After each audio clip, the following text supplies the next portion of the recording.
I do three things to make sure that my brain is primed. And what I mean by primed is, most people think their thoughts are their thoughts, Lewis. Priming is a psychological principle where you think thoughts and you think they're yours, but very often they're created by the environment. So one example was Harvard has done multiple studies on this. And one of the studies they did was taking people, walking up to people. They hired 2 actors. They walked up to 100 people. They had to do the exact same thing, men and women. And what they did is they'd walk up with a cup of coffee in their hand and they'd look at you and go, here, would you hold this for a second? And they'd look down and reach in their pocket to pull out their phone. And most people then take the coffee. There's nobody there. You're not looking to give it back, right? And then they do what they're doing on the phone. They put it back in. They go, thank you so much. And they take their coffee back and they walk away. But then about 20 minutes later, if you're at a mall or a school campus or whatever, a person comes by with a clipboard and they give you $20 and they say, listen, I know this sounds crazy, but if you'll give me 30 seconds of your time, the $20 is yours. I need you to read 2 minutes of this, literally this little story, and then just answer 3 questions for me. Here's the interesting part.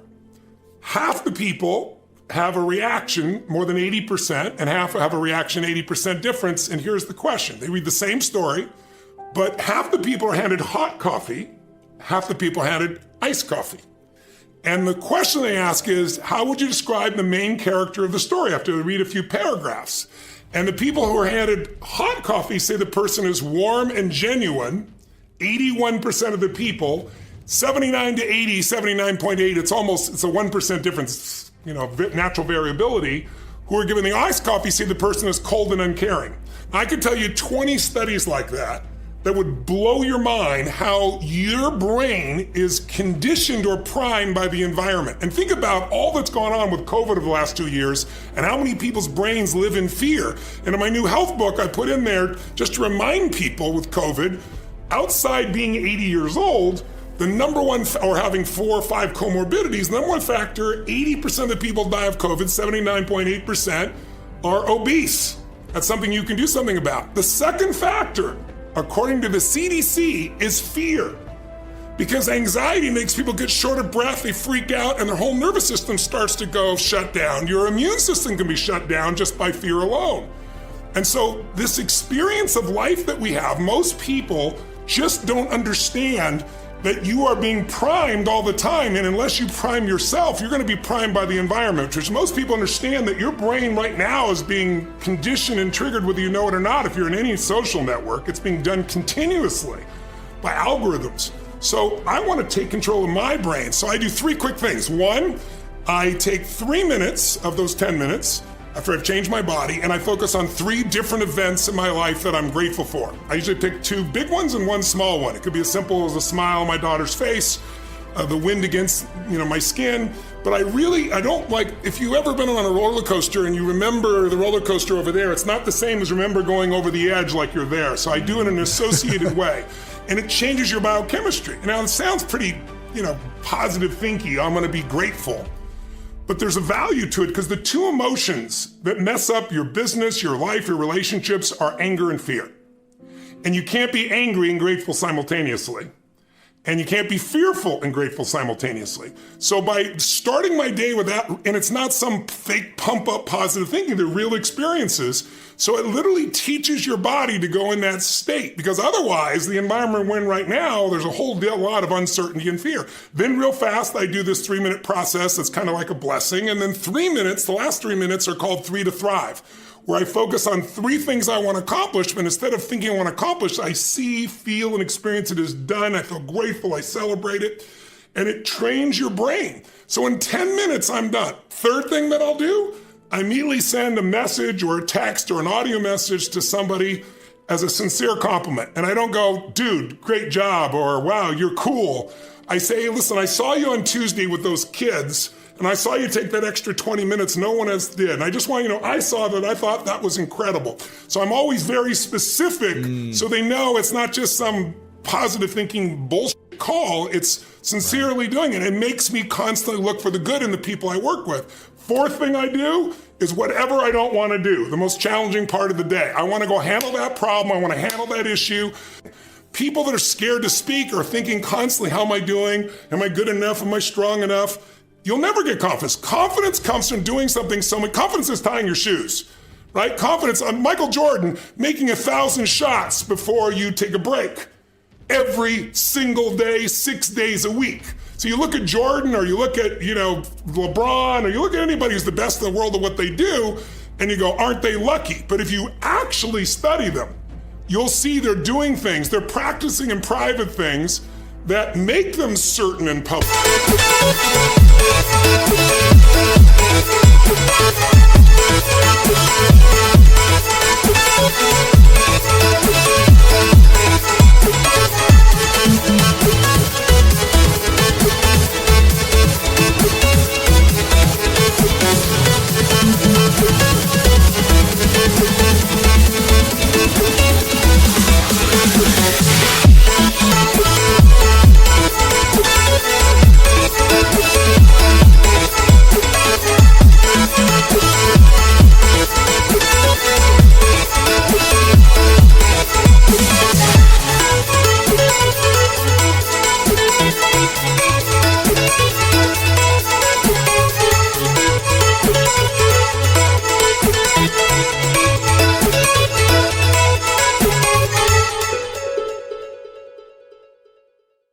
And they get rewarded for what they do in public. And you got to do the same. Biggest mistake, people think they're supposed to walk out and be good at it. And if they're not, they don't want any part of it. I don't not look good, not be good, because we live in this social media world where they compare themselves to people that are bullshit. I got a friend that owns a gym and we laugh about this all the time. He says, Tony, at least 2 or 3 times. First time he told me this, I couldn't believe it. But I saw it happen one time when I went to go pick him up. We were going to lunch. And he goes, look at this. And these people would come out, a woman or a man, they both do it, and lay out all this stuff, take 1,000,000 pictures of themselves, and then leave. They didn't do any workout whatsoever. That's the bullshit social media, and filters on pictures. And so people compare themselves to not other humans, they compare to people others' bullshit story. And that's why so many people get depressed when I'm sure you've seen the studies show the more time people spend on social media, usually the greater levels of frustration and anger and certainly depression for a lot of people have. Because you're comparing to a world that doesn't matter, plus you're being reinforced by these algorithms in ways that go beyond your conscious awareness. Well, what happens to a muscle if you don't use it? We say you lose it, you don't actually lose it, but it gets weaker and weaker, as you well know, right? And what happens the minute you start making demands on it, especially if you haven't made demands in a while, it doesn't take much to see real muscle growth, right? And so it's like if you constantly live in fear, your world gets smaller and smaller and it tends to get more fearful. Like, who's more fearful? Someone who's broken 10 bones in their body and healed them as a kid, or someone who never broke a bone? You know the answer is. The kids that are overprotected are fearful all the time. But if you've gone out in the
street and you got in a fight and you busted your arm or your hand or finger or you played football or whatever the hell it is or boxed or something. It's like I'm not afraid of that crap because you've lived it and there's no substitute. I always tell people a belief is a poor substitute for an experience. You think you know what China is, but I take you to China, you have a little different experience. And I remember turning 40 and I was really, really unhappy. I was like, Jesus, I've not done enough. I've not helped enough people. I know tens of millions of people at that point already done all over the earth in 100+ countries at that point, but it was still kind of stuck in my head. So I would earn the love by over-delivering, change somebody's life. Like, I don't get it because somebody says, oh, I love you, Tony. I mean, I appreciate that. Or, oh, you're the greatest. It's got to be my standard. My standard's higher than their standard for me. right? So when I get up and someone's going to kill themselves and they're suicidal and boom, turn around, and they're no longer not going to kill themselves, but they're transformed, their life is there. That's when I go, okay, now we've hit the center of what I'm made for. Now, I deserve to feel this euphoric feeling within myself and appreciation. And even then, I still know it's God coming through me. I don't have the delusion it's just me. But I think sometime after 40, I finally saw the stupidity of it. I accumulated enough that I looked at life with fresh eyes.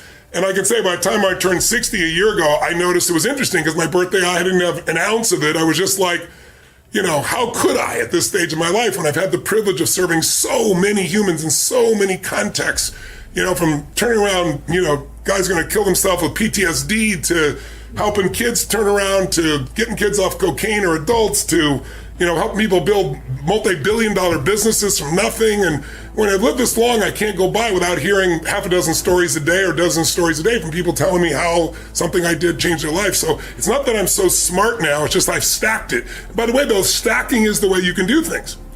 Most of us stack the negative. If you are really angry, it's not usually because it's just the moment.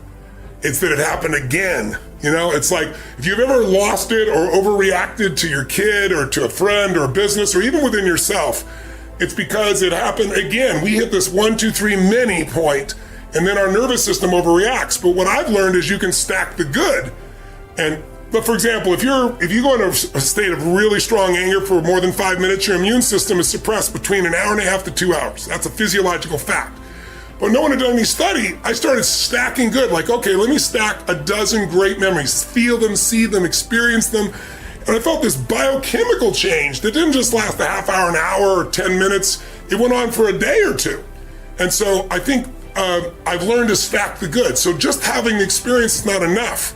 You got to stack the good to be able to appreciate it. But I think, just come back to the main point here from my perspective, which could be completely just my perspective. So I want to point that out. I think the more you find unconditional love for others, the easier it is to find in yourself. And I think the focus is serving and loving, and that's what will get you to the point where you start doing it. But if you want to speed it up, stack all the good you've done, you'll feel great about yourself.